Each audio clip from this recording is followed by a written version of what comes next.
this mic, here I am, an artistic and a visual man, rocking with the critical plan, express myself and learn how to stand in a land with neurotypicals will understand and can't be difficult. Teachers will be me on time. Hey. Hello, everyone. I think we're on. Yes, Yeah, we we're are. on. Okay. Yeah. Sorry about that. Yeah. It happens. What's up, you guys? My name is MC Josiah, and this is my homie here, Tim. Hey, Josiah, how are you this week? I'm doing fine, Tim. How are you? I'm fantastic. You know, while the music was playing and we were hot, our producer Sam was back there doing the splits. Oh, Like he was Spider-Man crawling from one deck to the other, trying to do both at the same time. Oh, yeah. Yeah. Yeah, it's hard without you back here. I know, right? Yeah, Sam is awesome. He's an awesome engineer, producer, all that, man. Yeah, he's a good guy to know here in Abilene. Hey, I caught your podcast last week, the last episode. Yeah. I wasn't on it, but I got a notification that the Rizzism was live, and I tuned in, and Are you a little sour by that? No, not at all.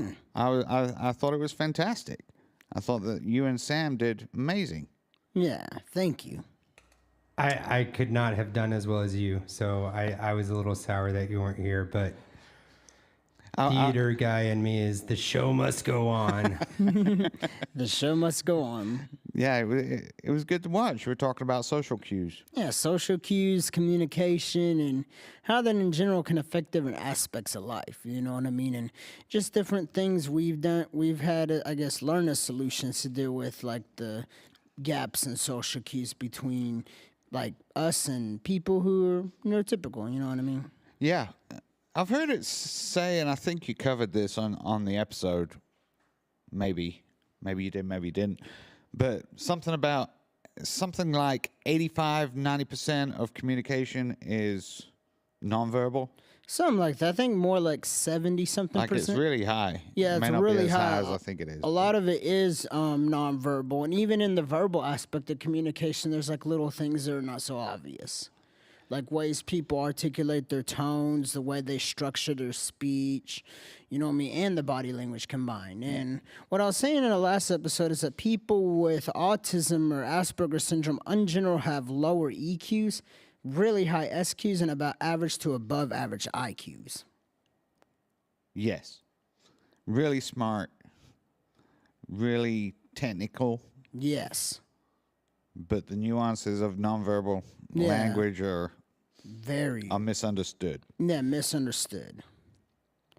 I would agree with that. Yeah. I think that's a good... Was that from a survey? Yeah, survey studies, different things compiled together in data.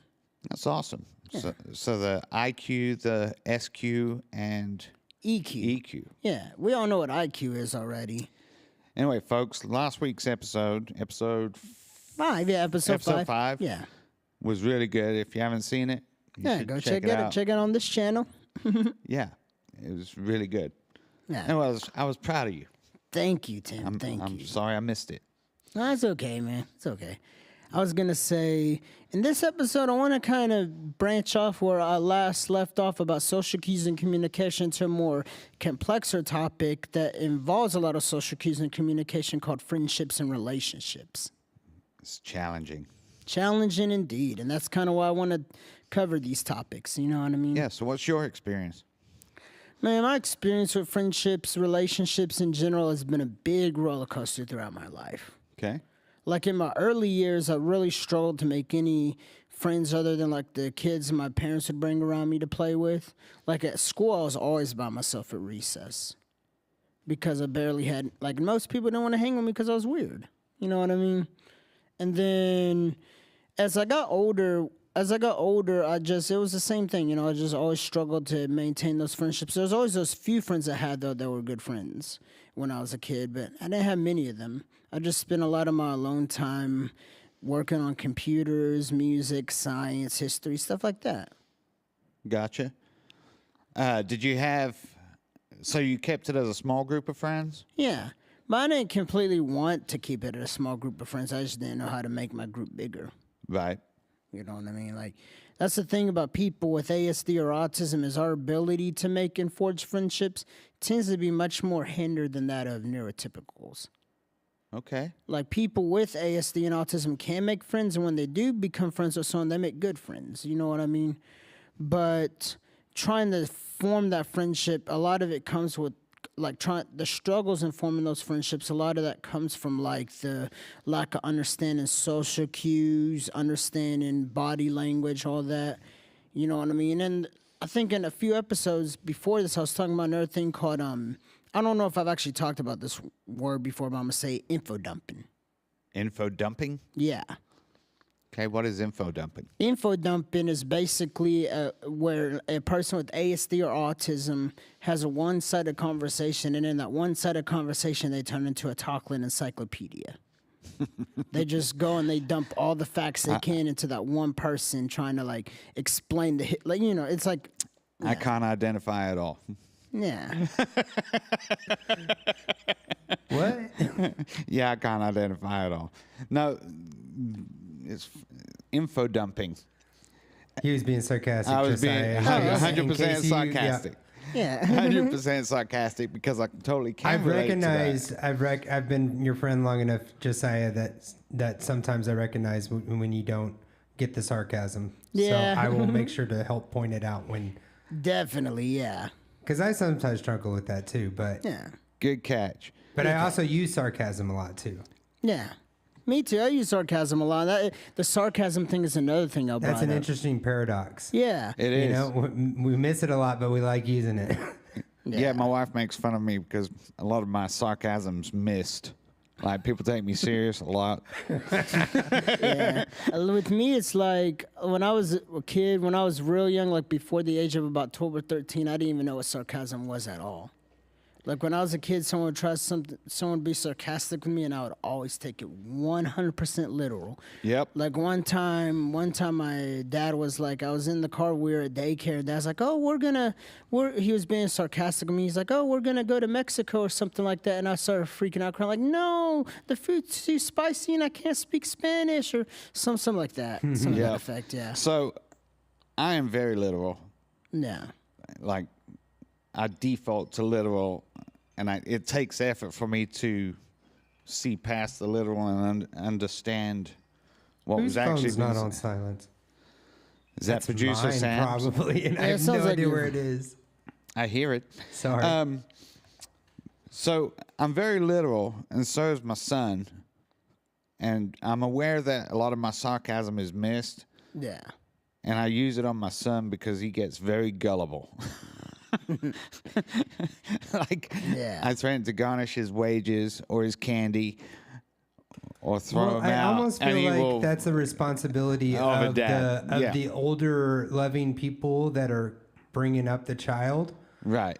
to use that on them so that they learn what sarcasm is. Because too many times I learned from outside of people who cared about me, and so that oftentimes, you know, did not have very good results. Same thing with me. Like there was a lot like before I really got put into the AIM class when I was in school, I used to get into a lot of trouble either not understanding sarcasm or I guess trying to respond to sarcasm in the best way I could, and it just would never like, or at least when I was a kid, it wouldn't turn out good.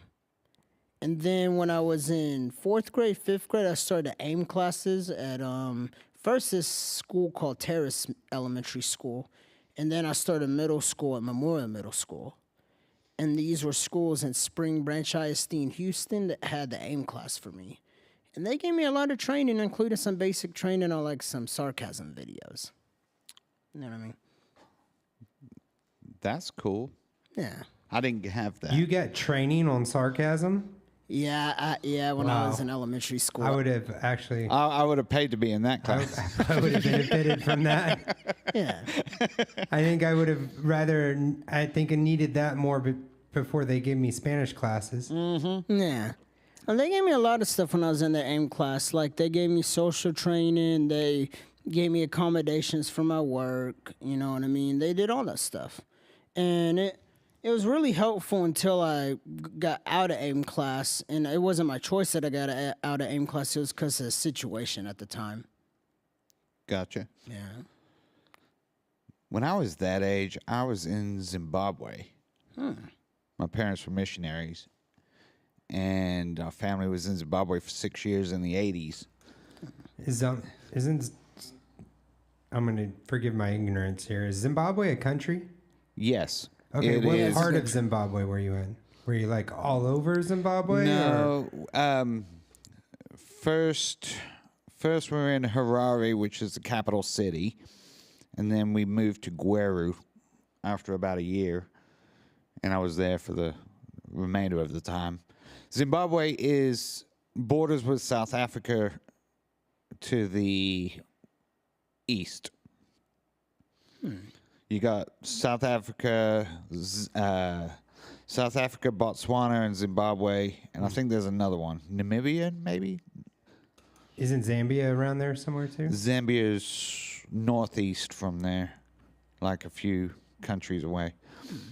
But Zambia is where a lot of Americans go for safaris and things. Medical That's awesome. missions. and- Exactly. Yeah. But while I was in Zimbabwe as a kid, I had a small group of friends. I also got taken advantage of a lot because, you know, the understanding the dynamics of friendship where it's Yeah. like, hey,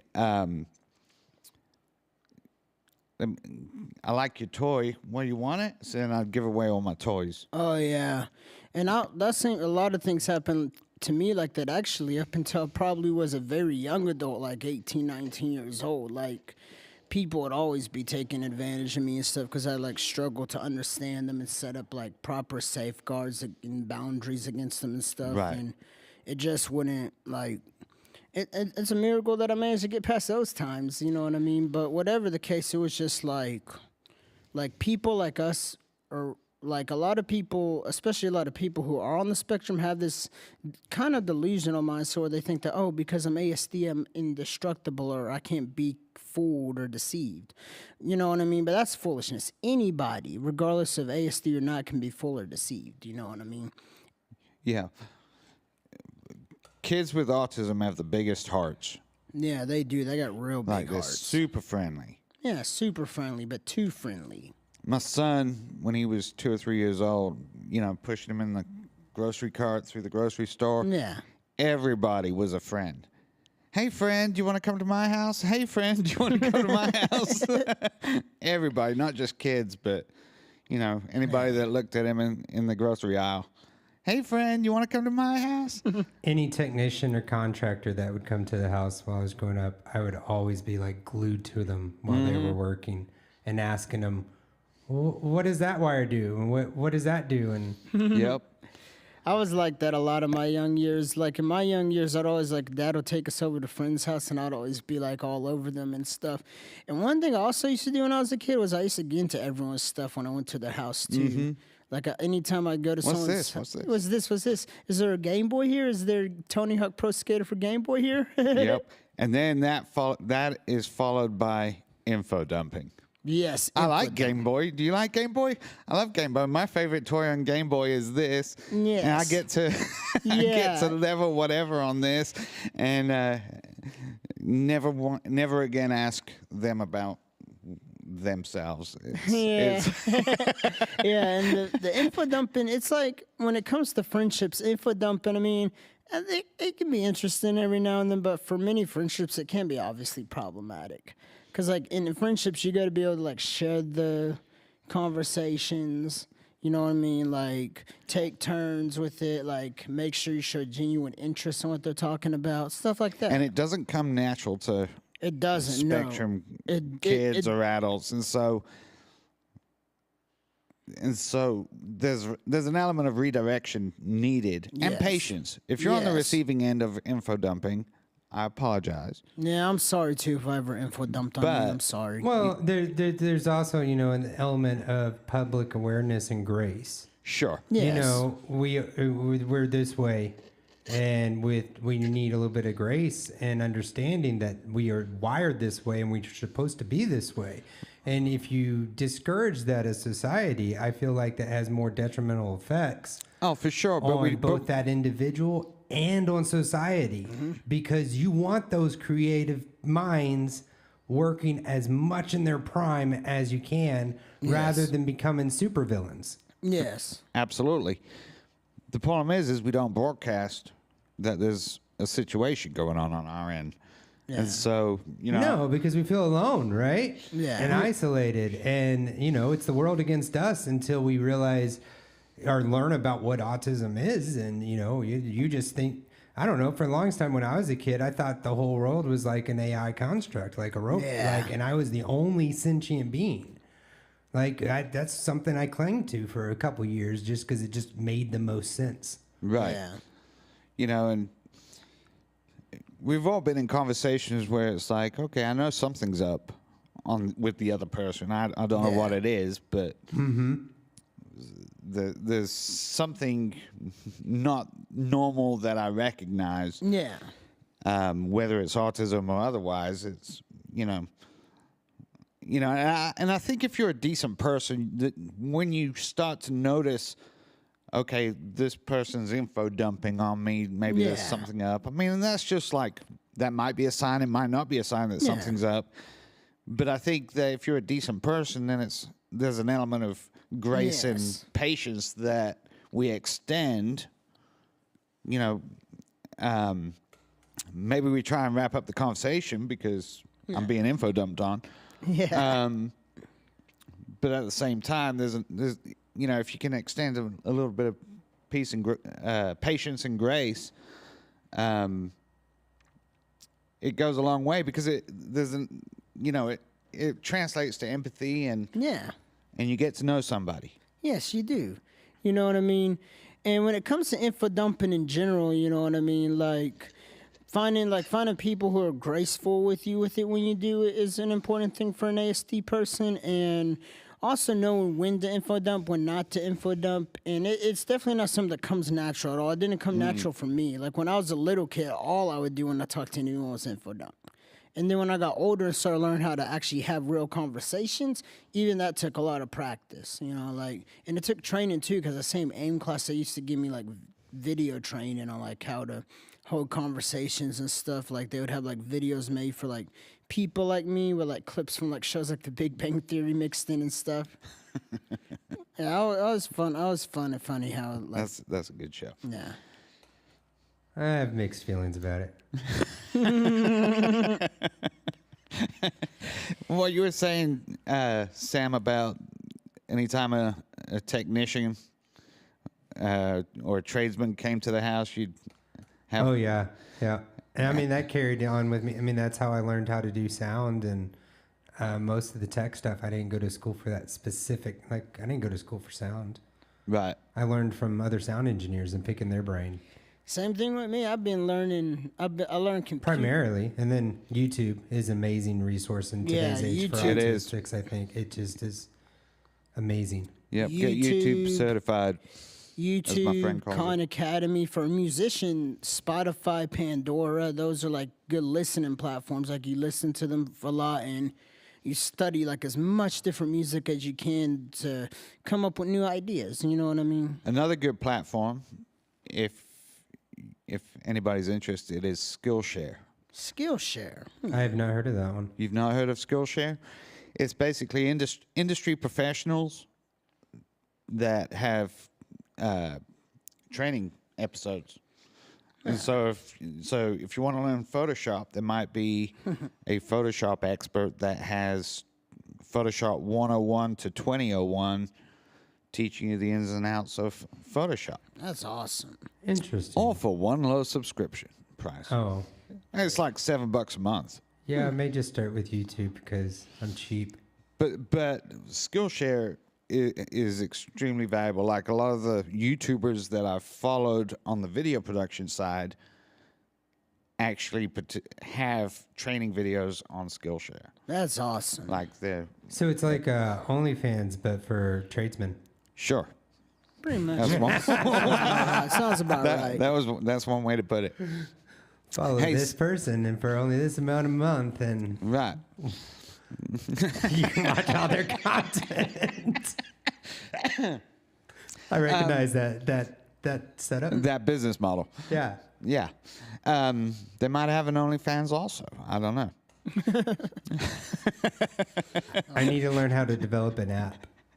Yeah. Fine. Yeah, that's what I need to So you can pimp it out on Including app development, I want to I've been thinking about developing an indie game for fun. an indie game. Yeah, I already have a storyline written out for it.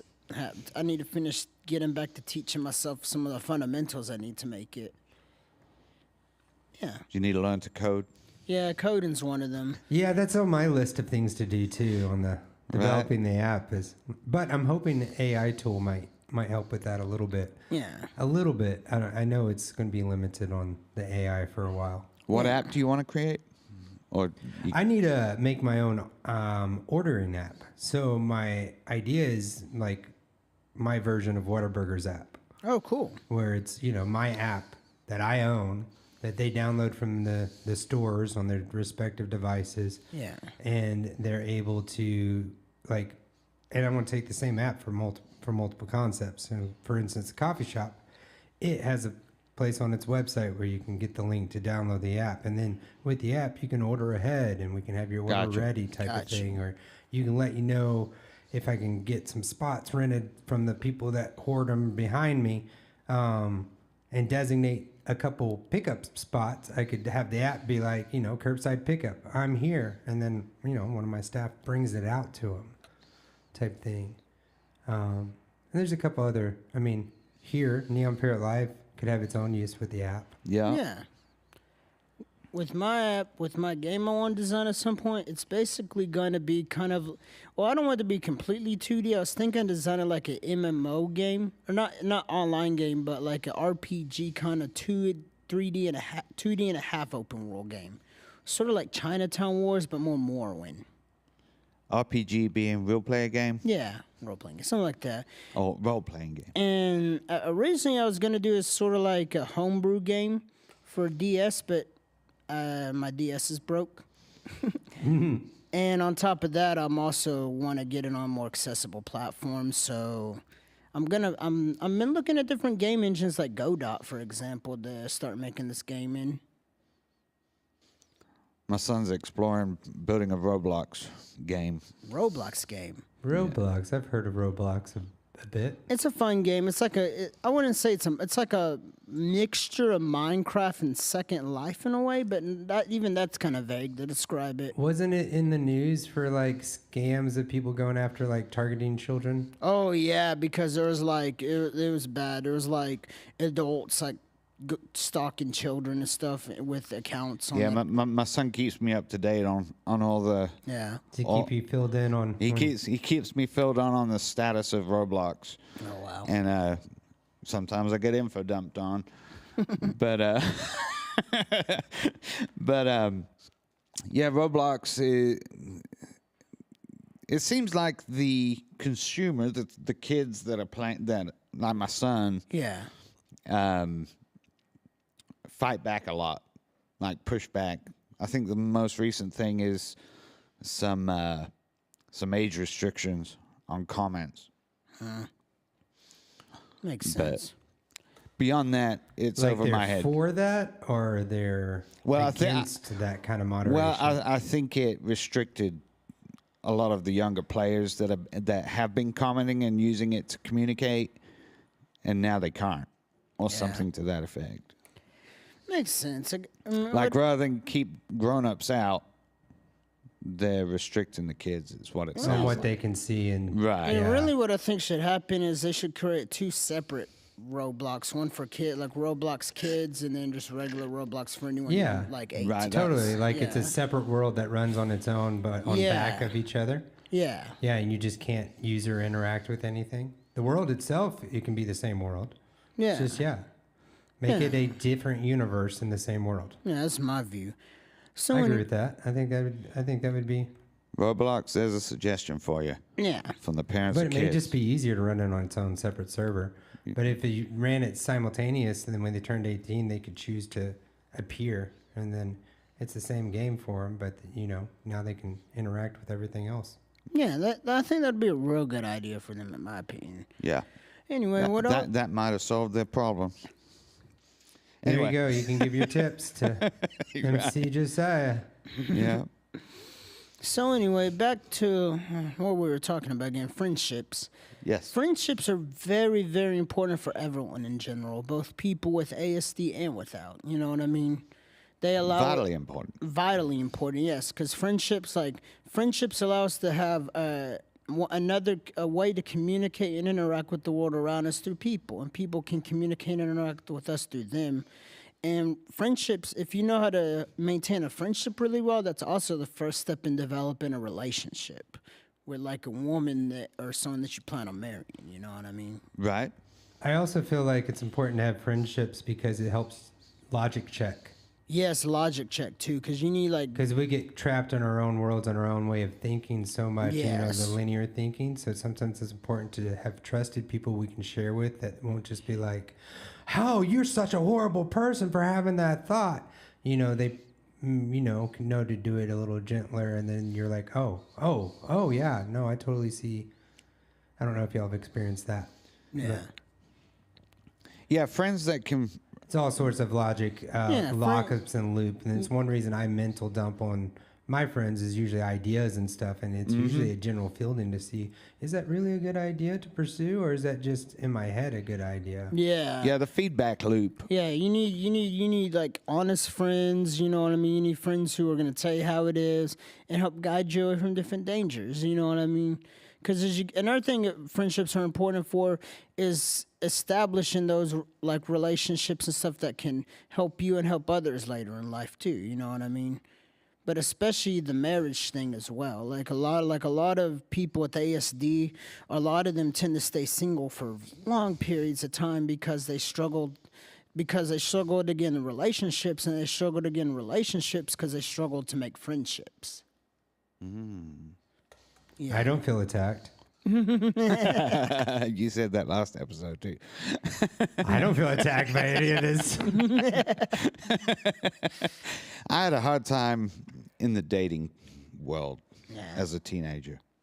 I didn't really do I didn't do hardly anything in the dating world when I was a teenager. I'd shut down if I had the hearts for somebody. Like I wanted to take it a step further from being a friend to, hey, I like you more than just a friend. Let's date. Yeah. I'd retract and shut down. Yeah. It was like that. It was like that for me up until I was about 15 or 16. But even after I was no longer nervous at girls, I still didn't know how to respond to them correctly. Yeah, when I was a young lad, I had a crush on this one lass, and I actually serenaded her one night outside her window with my trumpet. He had Riz. I did not have the Riz, and that shut down and caused me to, I never did that again. Although I did attempt a couple of big grand gestures. I was always into that. I felt like that was, when you learn romance from Romeo and Juliet, Why did you? you've got to climb that freaking balcony on the first time, and present her with a flower, or you're not going Sure. to stand out. So how could she not resist your trumpet playing? It was probably abysmal trumpet playing for one, so don't blame her there. But I don't know. Man, kudos for putting it out there. It though. probably wasn't the trumpet playing, It wasn't meant to be. Yeah. I was gonna say with relationships in general though, like when I got to the point where I was no longer nervous of girls, it's like I still struggled a whole lot with them. Like there was this one girl I was friends with for a long time. I kept trying to get in a relationship with her, but it just kept ending back in the friend zone because I didn't know what I was doing wrong or any of that stuff. And then when I finally learned about it, I'm like, oh, so that's what I was doing wrong. Whoa. And then I entered my first major relationship when I was a few months after I turned 18. And that relationship was an on and off thing for about 7 years. On and off 7 years. Not continuously, but there's periods where we weren't together and periods where we were for about 7 years. up until it ended for good about 4-ish years ago. Yeah, 4 years ago. I'm correct about that. I'm sorry.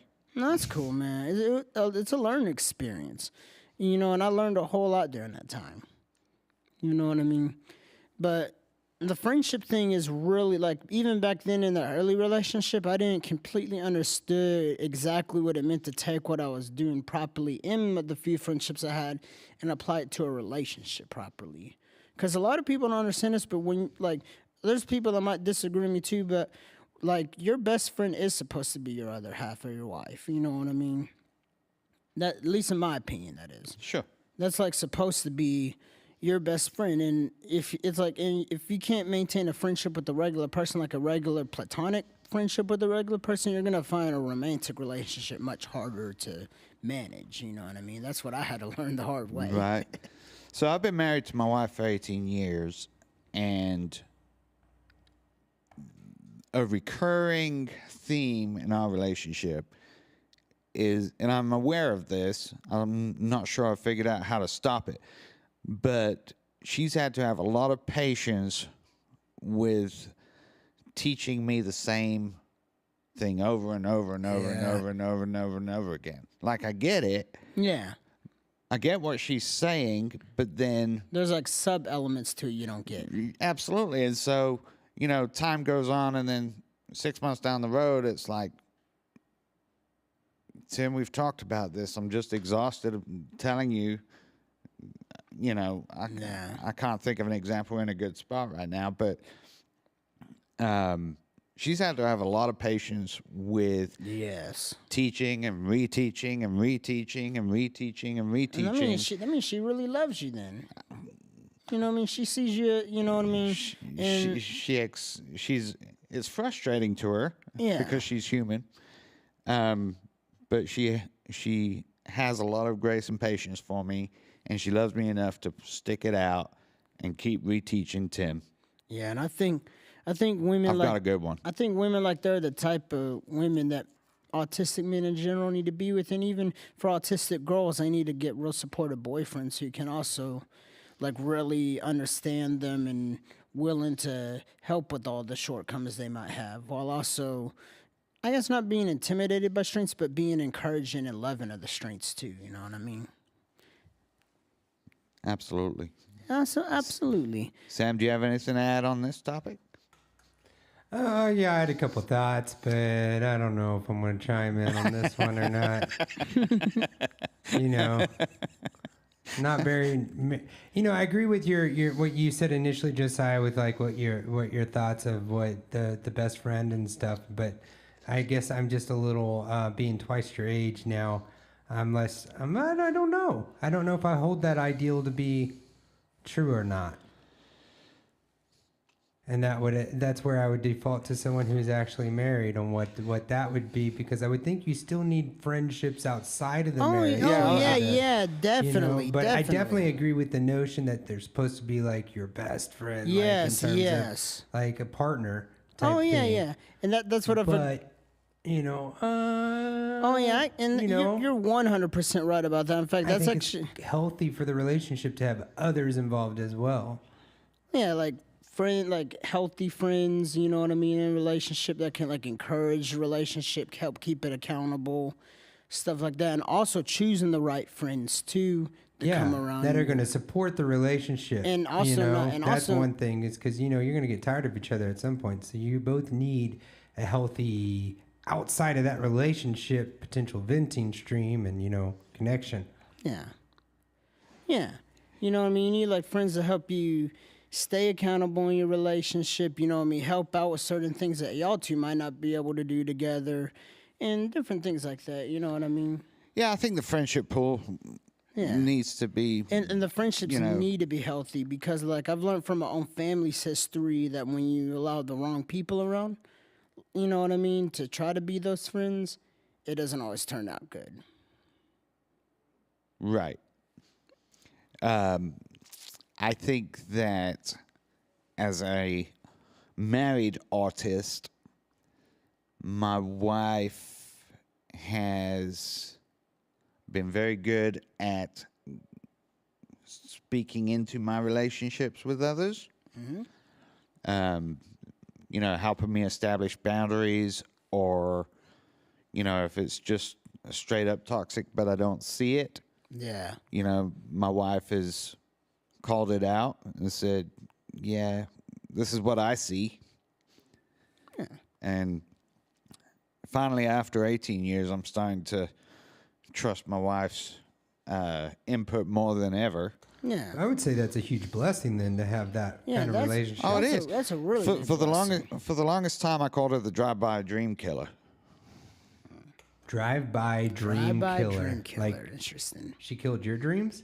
Yeah, She just blasted them and just drove off? yeah, but not maliciously. Left Just you for dead? She just killed the different false dreams. eyes, different logic, different non-autistic think. Yeah. You Yeah. know, and you know, she could see a lot of nuances that I couldn't see. And so when she'd call them out or speak into them or try and establish boundaries and things, Yeah. and I didn't understand what she was seeing, Yeah. well, it hurt. It's like, you know, why you, like, it was like she was killing, you know, killing dreams or relationships or whatever, but really she was keeping me safe. Yes, she was. Oh yeah. So what I was gonna. So I appreciate it more than ever. Yeah. And I was going to wrap up real quick with the relationship and friendship thing. When it comes to relationships and friendships in general, what's so important to understand friendships for relationships too is kind of what Sam said earlier about like needs in relation or people getting tired of each other. That generally also happens too when people don't understand how to like, how do I explain? It's like adapt to each other. And to adapt to each other, you have to have like open, trustful communication. Yeah. If you're not able to develop that, then the relationship's Yeah. going to degrade away from it. Yes, exactly. Because you need like good communicate. Like a lot of the reasons why couples get tired of each other is because they don't adapt to each other's changes. What people don't realize is that everyone changes. We all go through changes every single day. Mature, maybe? Yeah, even if they're little changes at the minimum.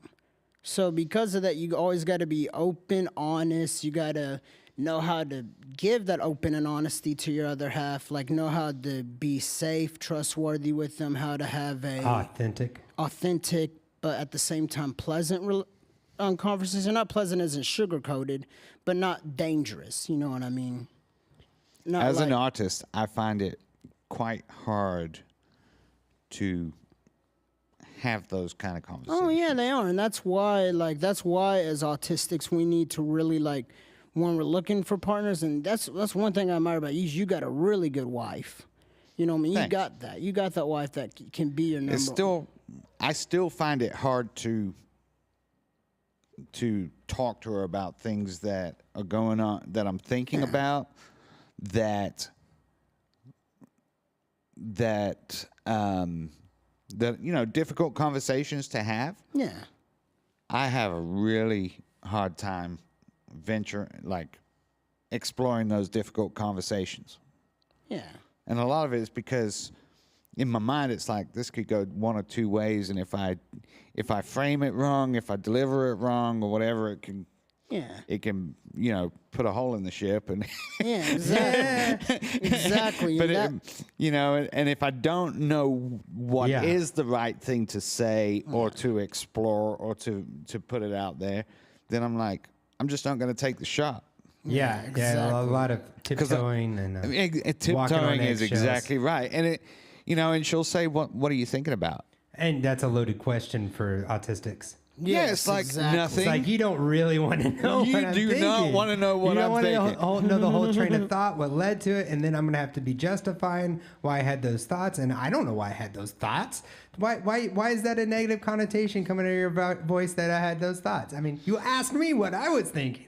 But the truth of the matter is I really want to say something, and I don't want to hurt you. I don't want to have a fight. Yes. I don't want to cause a fight. Yep. and that's the same. But I have a request, or I have this need or whatever, but I'm just going to bottle it up and say nothing because I don't know the appropriate way to do this. Yeah. And my wife has started saying, just put it out there.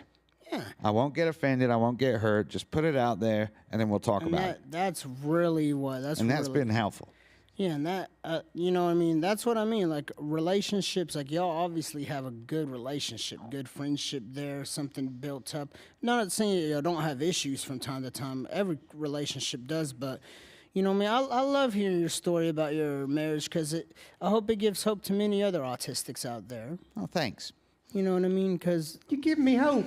You give me. You give me hope too.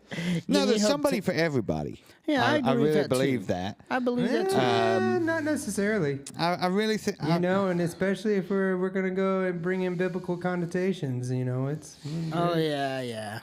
some people are meant to, you know, unfortunately. Yeah. But you got to be yourself regardless, you Yeah, know. yeah, that's the thing. You gotta be And be yourself authentic regardless. to the way, you know, the way you are. Yeah, and you just gotta keep going no matter what. You know what I think, mean? as far as the friendships go in artists, I think the key is nobody should be lonely. Yeah. You know, it might be hard to make relationships and build friendships with, But you should do with it. everybody. But, you know, artists being kind and friendly themselves, I don't know how anybody who's kind and friendly can't love you back. Yeah, man. That's how I feel, man. You know what I mean? You just gotta. I know this is kind of side biblical. I'm not gonna say any scripture thing, but this one saying I always got from the Bible that I like: treat others how you want to be treated. Right. And that's how I feel. Now, anyway, we are going to have another episode of MCJ's Rizzism probably about 2 weeks from now, Tim. Am I right? Sure, that's Yeah, the 2 schedule. weeks. Yes, 2 weeks. And because next week I'm finally going to start filming for my Yeah, you started show. a new one. Yeah, a new one called The History Machine. History Machine. So we're going to start filming that next week. So the next MCJ's Rizzism will be not this next week, but the week after. Okay. And We're not going live with History Machine, right? no, History Machine's not going to be live, by the way. It's going to be post-production. So, It's still going to be cool. yeah, it's Filled going with to a lot of facts. yeah, feel a lot of facts. The first episode I'm aiming to make about early World War One. Early World War One. You've, Battle of the Frontiers. You've shared some stories with me, and Yeah. I'm impressed by your knowledge and your research. And Yeah. I think is it going to be drunk history style? No drunk. No drunk, no. No 'cause drunk. I'm not just a fan of alcohol. just facts. Yeah, just facts. Facts and maybe some comedy. Yeah, it'd be great to do some comedic, interpretive reenactments. Is what we can call. Pew pew. Yeah, exactly. Well, and where the audience is left wondering is, were those drunk people? No alcohol was consumed. We just won't say either way. It's just funny comedy. You know what'd be really cool, Sam, is if we had people in our live audience. We have that It capability. would. We can encourage that. You know, Yeah. we Yeah. should for all the. That's another reason why I'm moving podcasts to all on Thursday. Yeah. It's like come out anytime during Thursday, and you might catch a live podcast. Yeah, come out any Thursday We when we're welcome a doing live this. audience. Yep. And- 10 a.m. through what? About 3 o'clock? Yeah. Something 3 like that. podcasts at Yep. the moment? Yep. Yeah, 3 podcasts, Yeah, including my Possibly MCJ's 4. Rizzism. Yeah. Anyway, And we'd love to meet you. we'd love to meet you. Yeah. Maybe Why can't we be friends? Why Yeah. can't? an opportunity for you, the audience, to make friends with we, the artists. We the artist. We, the artists. Artist. He's not being, presumptuous artistic. No. You know, he's being honest. No, no, Yes, no. we are artists. Artist and Yeah. artists. Artists and artists. artists. Yes, all Yeah. of it. This has been a good show. Yes, it I've has enjoyed been, talking Tim. about friendships and relationships. Friendships and relationships. And the next episode will be part 2 on this friendship and relationships. Next episode, we're going to bring in some more facts and statistics on it instead of just rambling. But anyway, if y'all guys found this episode enjoyable, like, comment, subscribe to this channel, And leave a share comment, it. share, definitely share, yes. And we'll see you in the next episode of MCJ's Rizzism. Peace. So I'm here now, expressing myself loud. I'm trying to let you inside of my brain now. So I am here now, I'm trying to cry out. Autistic individual that's full of pain now. So I am here now, expressing myself loud.